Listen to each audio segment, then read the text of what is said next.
우리는 하나님의 성도입니다. 성도란 말은 거룩한 하나님 백성이란 뜻 아니겠습니까?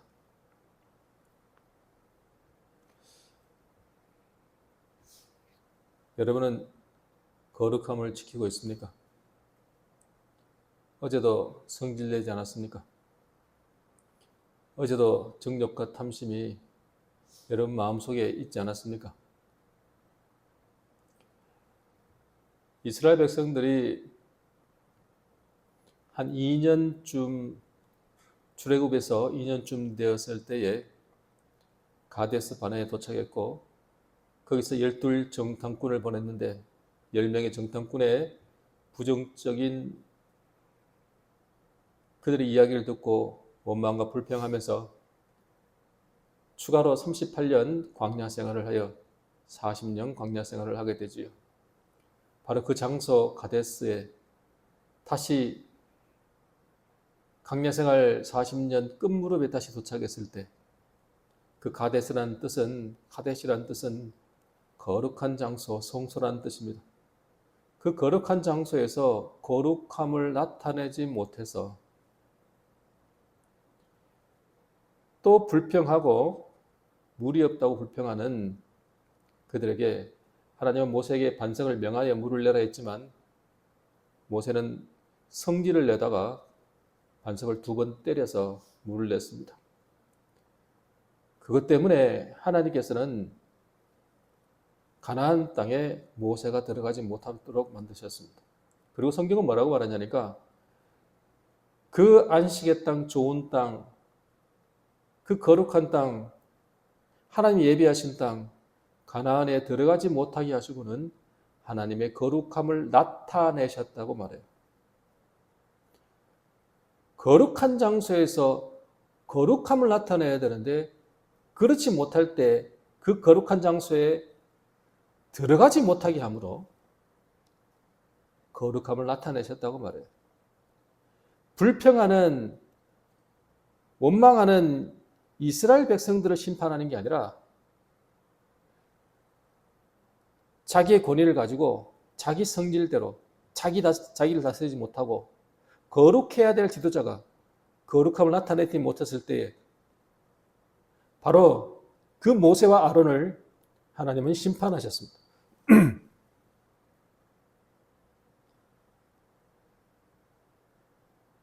잘못은 훨씬 더 백성들이 많은 것 같은데 이때는 모세를 심판하셨다고요. 결국은 가나안 땅에 들어가지 못하지요. 참 하나님께서는 그렇게 충성했던 모세도 거룩함을 지키지 못하니까 그를 가나안에 들어가지 못하게 하는 하나님의 그 마음을 우리는 헤아려야 됩니다. 우리 지난 시간에 발람 이야기를 들었습니다. 모압 왕 발락이 하나님의 힘을 입어가지고 승승장구하면서 옵니다. 발락이 겁이 나가지고 발람 선지자를 불러다가 이스라엘을 저주하게 합니다. 신하들을 보내고 복채를 보내가지고 오라 했지만 no, 안 간다 그랬습니다. 하나님께서 그들은 저주받을 백성이 아니다. 복된 하나님의 백성이라고 말씀하신 걸 들었습니다. 그리고 거절합니다. 발락이 더 많은 높은 구간과 많은 복채를 가지고 또 보내죠. 그러니까 발람이 어떻게 합니까? 단칼에 거절합니다. 어떻게 내가 내 하나님의 말씀을 어겨서 그 말씀을 더하기도 하고 덜하기도 할 수 있느냐? 내가 어떻게 더할 수 있고 덜할 수 있느냐? 그냥 하나님 말씀을 그대로 전할 뿐이다. 안 된다 라고 잘라버리죠. 여기까지는 완전히 하나님 선지자입니다. 여기까지는 정말 신실한 하나님의 종 같습니다. 근데 그들을 돌려보내버려야 되는데 자기 집에 재우고 하나님께서 뭐라고 말씀하는지 다시 한번 기도해 볼게. 이렇게 하면서 문제가 생겼죠. 결국은 하나님께서 밤에 말씀하시기를 가라. 그러나 너는 내가 이르는 말만 전해라. 그대로 준행하라. 그 말씀을 듣고 가다가 여호와의 사자를 만나게 되고 나귀가 피하게 되고 결국은 나귀가 말을 하게 되고 눈을 열어보니까 여호와의 사자가 칼을 들고 있습니다. 죽을 뻔했습니다. 왜 하나님께서는 가라고 하셔놓고는 왜 죽이려고 하셨나요? 그 속에 숨어있는 탐심을 알았기 때문에 그렇습니다. 머릿속으로나 행동은 그렇게 하는 것 같지만 실제로 그 속에 숨은 탐심이 있는 거죠. 하나님의 말씀을 가지고 자기 합리화하려는 그 숨은 의도, 그것을 통해서 하나님께서는 경고하시는 겁니다. 자, 오늘 시간에는 죽을 뻔했던 죽음의 이익에서 벗어난 이 발람이 이제 하나님 말씀을 듣고 너 가라. 그러나 너는 내 말을 안 듣고 내 말대로 행하라. 이후에 이 발람의 행동과 그리고 도저히 안 되니까 이스라엘 공동체를 거룩함을 깨뜨리는 이 발람의 이 계략을 통해서 거룩함을 지켜야 하는 우리들에게 주시는 하나님의 메시지를 같이 듣기를 원합니다. 첫 번째입니다. 저주가 아닌 축복의 입술이 되어야 합니다. 한번 따라합시다. 저주가 아닌 축복의 입술이 되어야 합니다.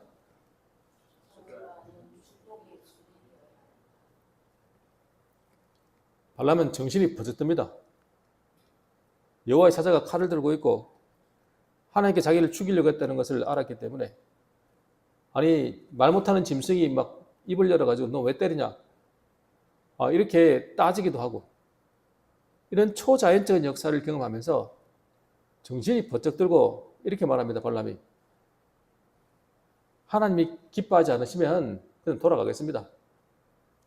발람한테 안 가고 그냥 돌아가겠습니다. 이렇게 말합니다. 근데 하나님께서는 아니다. 가라. 그러나 너는 내가 말하는 것만 준행해라. 그래서 발락에게 갑니다. 자, 발락에게 가가지고 뭘 보자니까 이스라엘 진영, 이스라엘 백성들의 그 진영의 끝까지 다 보게 됩니다.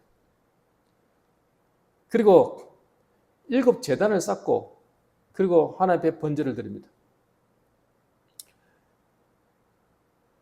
그리고 하나님 말씀을 받는데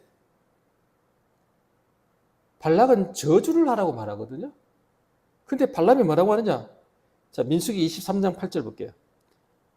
하나님이 저주하지 않으신 자를 내가 어찌 저주하며 여호와께서 꾸짖지 않으신 자를 내가 어찌 꾸짖으랴? 하나님이 저주하지 않은 자를 어떻게 저주하고 하나님께서 꾸짖지 않은 자를 어떻게 꾸짖냐는 거예요. 그리고 오히려 축복을 하죠. 그러니까 발락이 펄쩍 뜹니다. 아니 나는 지금 축복하라 그랬는데 아니, 저주하라 그랬는데 오히려 축복을 하고 있으니 기가 막히는 겁니다. 그래서 이제 두 번째로 어떻게 하냐니까 이스라엘의 끝만 보여주는 겁니다. 처음에는 이스라엘 진영의 끝까지 다 봤거든요. 끝만 딱 보여주고는 저주하라고 그럽니다. 근데 발람이 어떻게 하는가 보겠습니다. 23장 19절에서 20절입니다. 하나님은 사람이 아니시니 거짓말을 하지 않으시고 인생이 아니시니 후회가 없으시도다. 어찌 그 말씀하신 바를 행하지 않으시며 하신 말씀을 실행하지 않으시리야. 내가 축복할 것을 받았으니 그가 주신 복을 내가 돌이키지 않으리라. 하나님께서 축복을 하는데 그 주신 복을 내가 어떻게 돌이키냐는 거예요. 아니 계속 축복하는 겁니다. 기가 막히죠. 그러니까 발락이 야 그러면 저주도 하지 말고 축복도 하지 마. 다 하지 마 그냥. 그렇게 하고는 이제는 어디로 가자니까 광야가 내려다 보이는 부울산 꼭대기에 이르러 가지고 발람이 다시 또 7 제단을 쌓고 번제물을 갖고 오라고 합니다. 다시 또 번제를 드리죠. 자, 그리고 세 번째 저주를 부탁하는데, 세 번째 그가 어떻게 하는가? 민수기 24장 1절 2절입니다. 민수기 24장 1절 2절을 봅니다. 발람이 자기가 이스라엘을 축복하는 것을 여호와께서 선히 여기심을 보고 전과 같이 점수를 쓰지 아니하고 그의 낯을 강야로 향하여 눈을 들어 이스라엘이 그 지파대로 천막 친 것을 보는데 그때 하나님의 영이 그 위에 임하신지라. 아멘.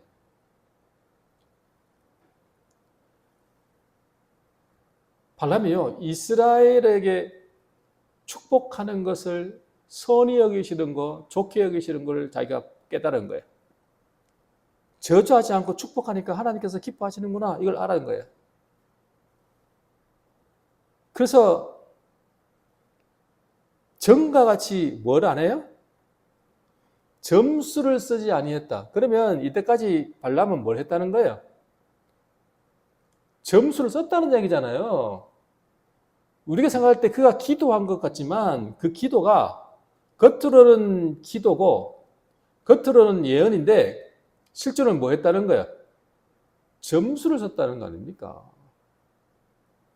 우리가 지금도 목회자들이 뭐 예언도 하고 막 기도도 하는데 사실은 하나님이 기도하는 것이 아니라 점수를 수도 있다는 거예요. 점수를 안 쓴다는 거예요. 그리고 광야로 향해서 이스라엘 백성들이 지파대로 천막 지은 걸 딱 보는데 그때 하나님의 성령이 임하시는 거예요. 더 이상 사람의 말에 휘둘리지 않고 정치 권력에 휘둘리지 않고 물질에 휘둘리지 않고 하나님을 향하여 바라보니까 성령이 임하시더라는 거예요. 성령이 임하시는 장면이 지금 발람에게 임했다는 거예요. 그리고 발람이 세 번째 뭐라고 축복합니까? 모든 나라보다 이스라엘이 흥왕할 거라는 거예요. 그리고 너를 축복하는 자보다 축복받고 너를 저주하는 자보다 저주를 받는다. 축복받을 하나님 백성에게 축복하는 자는 축복을 받아요. 그런데 하나님 백성에게 저주하는 자는 오히려 그가 저주를 받는다는 거예요. 자, 여기서 우리에게 뭘 깨닫게 해주십니까? 하나님 백성을 축복하는 자가 돼야 돼요. 지금 발락은요, 자꾸 발람에게 저주하라 그러는데 하나님이 그 입술을 어떻게 바꿔요? 축복의 입술로 바꿔버려요. 자기가 축복하니까 하나님이 기뻐하시더라는 걸 알아가지고 더 이상 점수는 안 쓰고 하나님을 향하니까 성령이 임하잖아요.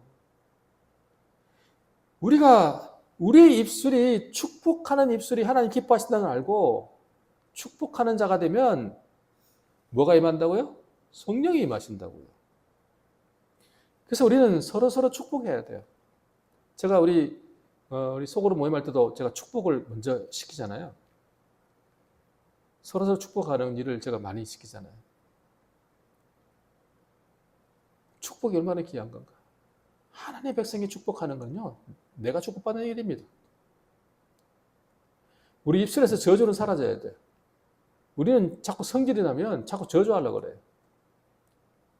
악담을 퍼부어요. 여러분, 우리 입술에서 악담은 사라져야 돼요. 저주하는 인생은요, 자신이 저주받는 인생이 된다는 사실을 잊으면 안 돼요.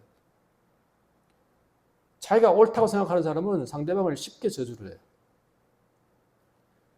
여러분이 옳다고 스스로 생각하는 순간 그 사람은 축복받는 인생이 아니라 저주받는 인생이 된다는 사실을 잊으면 안 돼요. 사단은요, 지금도 그렇게 공격해요. 우리 입술을 자꾸 어떻게 해요? 저주하는 인생으로 자꾸 바꾸려고 그래요. 그리고 우리를 자꾸 저주하게 만들어요. 근데 그게 되나요? 하나님 백성을 무너뜨리려고 하는데 무너지나요? 안 무너집니다. 음부의 권세가요, 아무리 날 때도요, 교회를 무너뜨리지는 못해요. 어떤 한 사람은 무너뜨릴 수 있어도 교회는 못 무너뜨려요.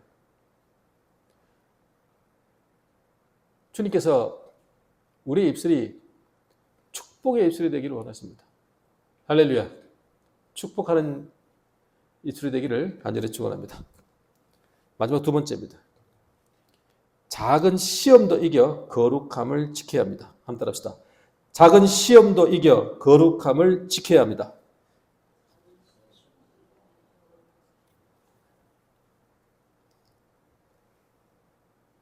이렇게 싱겁게 끝나버렸어요. 아무리 저주하려 해도 저주는 못하고 계속 축복만 하게 되니까 모압 왕 발락이 힘이 쫙 빠져버렸어요. 끝났다 이제. 방법이 없다. 발람이 이제 완전히 바뀌었잖아요. 옛날처럼 점술도 안 쓰고 하나님 기뻐하시는 걸 알고 축복하는 입술이 돼버렸잖아요. 그럼 완전히 발람이 개가 천선돼가지고 완전히 변화된 사람처럼 보여요. 이제는 새 사람이 돼가지고 정말 하나님의 선지자처럼 보여요. 지금 이제. 이렇게 이야기가 끝나버렸으면 좋았는데 근데 발람이지 어디 가겠습니까? 그가 문제가 됐던 게 뭡니까?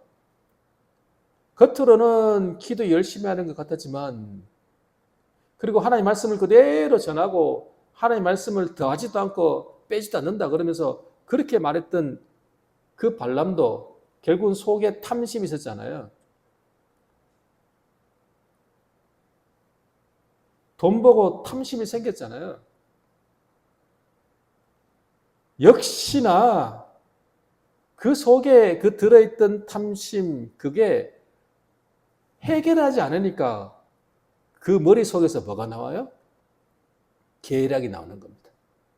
아무리 해도 안 돼. 외적으로는 이스라엘을 무너뜨릴 방법이 없어요. 그래서 스스로 무너지게 만드는 겁니다. 우리가 보통 보면 나라가 망할 때 외세 침략으로 망하기보다는 내부 분열로 망하잖아요. 이스라엘 백성들이 그렇게 보였잖아요. 무엇 때문에 그렇게 힘들었습니까? 무엇 때문에 그렇게 하나님 앞에 징계를 받았습니까? 자기들끼리 원망하고 불평하고 불신하고 그러는 바람에 징계받았지 않습니까? 이번에 미스 모압, 미스 미디안을 이스라엘 백성들에게 보내는 겁니다. 이쁜 여자들을 싹 보내가지고 그 여자를 보고 정욕이 생겨가지고 음행으로 무너지도록 만드는 겁니다. 그냥 하룻밤 그냥 즐기고 끝내는 게 아니라 이게 지속되게 만드는 거예요. 그 여인들에게 사랑에 빠지게 만드는 거지요. 진짜 아름다운 여인이 와가지고 같이 지내다 보니까 그 여인들이 자신들이 신을 제사할 때에 같이 참여하게 하는 겁니다. 내가 제사 지내는 당신 옆에 와서 구경 좀 하라고. 같이 있어도 돌라고. 당신이 제사 안 해도 돼. 그러나 내 제사 드리는데 같이 와 있어 달라고. 그러니까 남자들이 쫄래쫄래 따라가가지고는 같이 함께 하다가 이제는 그들과 같이 간음하는 행위를 할 뿐 아니라 그들이 섬기는 신들에게 제사를 지내는데 거기에 동참하게 만드는 거예요. 그래서 하나님께 진노하시죠. 그래서 백성들의 수령을 하늘을 향해 가지고 태양을 향해 가지고 목매어 매달라라. 그리고 지도자들에게 심판할 것을 그를 따른 자들을 심판하라고 그렇게 명령을 내립니다. 그리고 하나님께서는 연병을 내리셔가지고 수많은 사람이 죽어갑니다. 그렇게 하나님이 심판하시고 연병을 내리고 사람들이 죽어가는데도 그 가운데서 시므온 지파의 수령인 시므리가 미디안 수령의 딸 고스비를 데리고 와가지고는 자기 청막에 그냥 들어가는 겁니다. 아니 모세와 이스라엘 회중들이 보는 앞에서 태연하게 그냥 대놓고 가서 음행을 저지르는 겁니다. 제가 이 교회 앞에 뭐 지나다니다 보면은 옛날에는 중학생, 고등학생, 어른들이 담배 피면 숨어서라도 피잖아요. 요즘 어때요? 중학생도 뭐 대놓고 담배 피죠? 근데 남자애만 그런 게 아니에요. 여자애들도 막 대놓고 피워요. 10대건 뭐 20대건 30대건 상관없어. 물론 담배 피는 것이 죄는 아닙니다만은 우리가 담대진다는 걸 설명하기 위해서 말하는 거예요. 예전에는 숨어서라도 피우고 그랬는데 지금은 그게 없어요. 그냥 담대해요.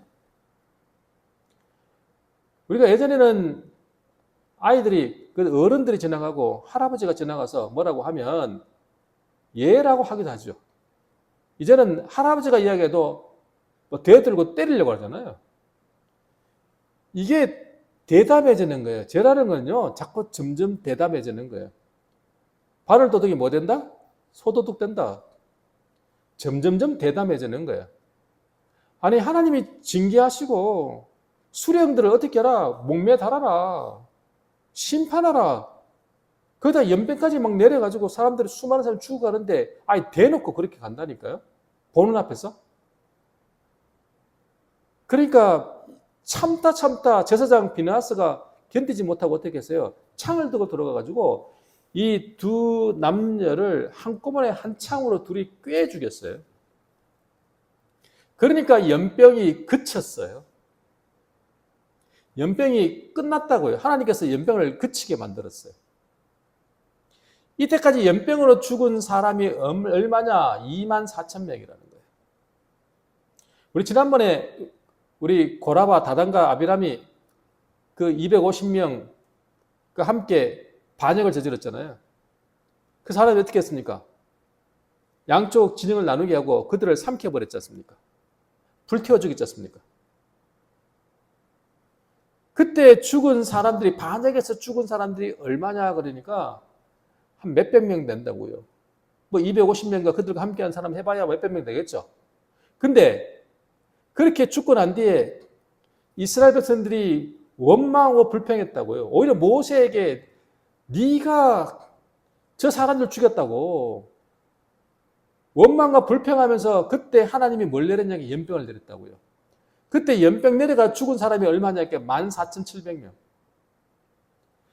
반역하고 대들어가가지고 심판받은, 모세에게 대놓고 대들었던 그들은 죽은 숫자가 한 몇백 명밖에 안 되는데 그걸 보고 이스라엘 백성들이 막 불평하고 원망해가지고 하나님이 연병 내려가지고 죽인 숫자가 14,700명이라고요.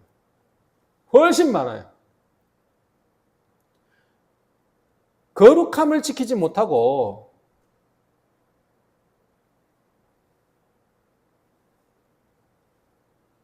음행을 저지르고 거룩함을 지키지 못하고 원망하고 불평하는 자들에게 하나님께서는 연병을 내려 심판하셨다고요. 훨씬 더 강하게. 그 연병이 언제 끝났냐? 비나스가 하나님의 질투하심으로 그들의 잘못된 행위를 볼 수가 없었던 거예요. 그래서 그들을 심판함으로 연병이 끝났다고요.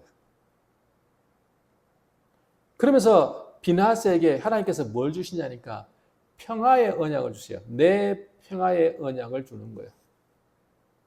비나스에게 하나님께서는 평화의 언약을 줬다고요. 아니, 창 들고 가서 두 사람을 한꺼번에 찔러 죽인 비나스에게 하나님께서는 하나님의 평화의 언약을 주셨다고요. 여러분, 참 평화는요, 언제 이루어지냐니까 죄의 도말에서, 죄를 끝낼 때 이루어진다는 거예요. 하나님과의 우리의 평화는요, 언제 이루어진다고요? 죄를 끝낼 때.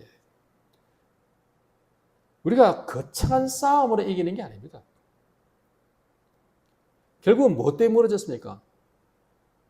아무리 외적으로 공격해서 저주하려 해도 저주할 수가 없고 축복받은 이스라엘 백성들이 어떻게 무너집니까?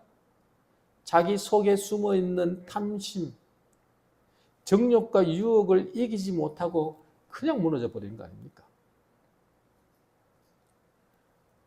큰 거는 이기는데 작은 거에 지는 경우가 얼마나 많은지 몰라요.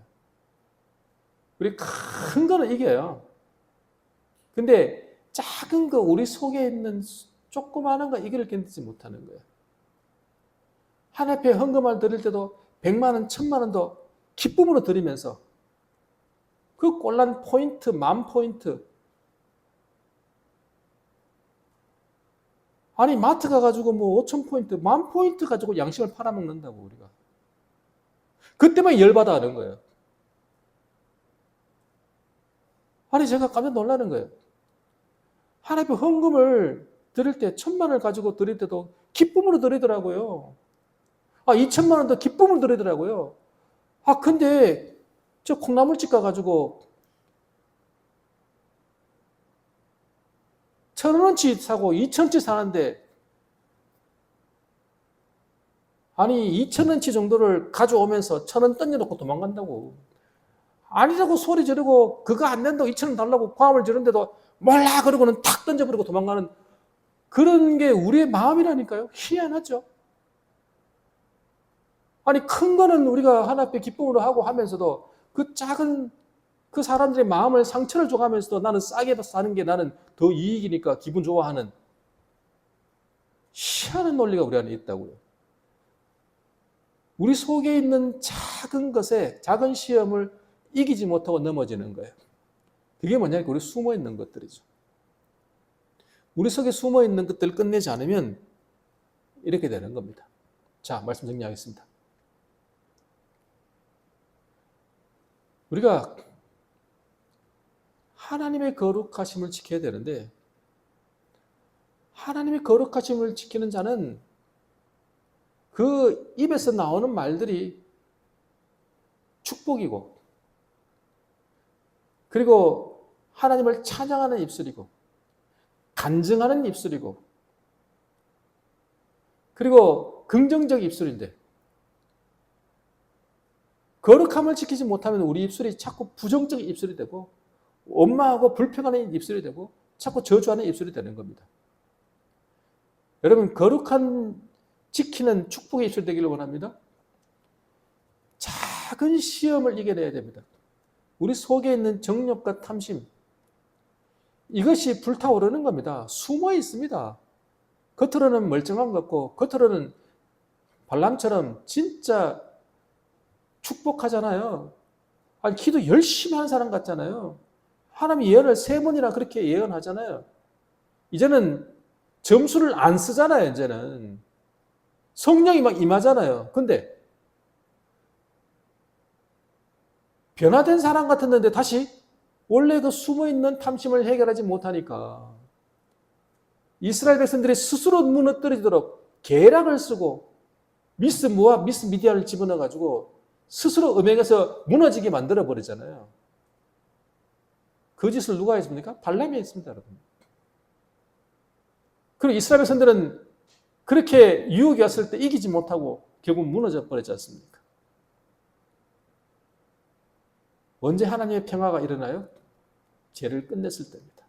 여러분, 우리 속에 있는 정욕과 탐심을 십자가에 못 박고 주님 앞에 살아가는 거룩한 하나님 백성 되기를 간절히 축원합니다.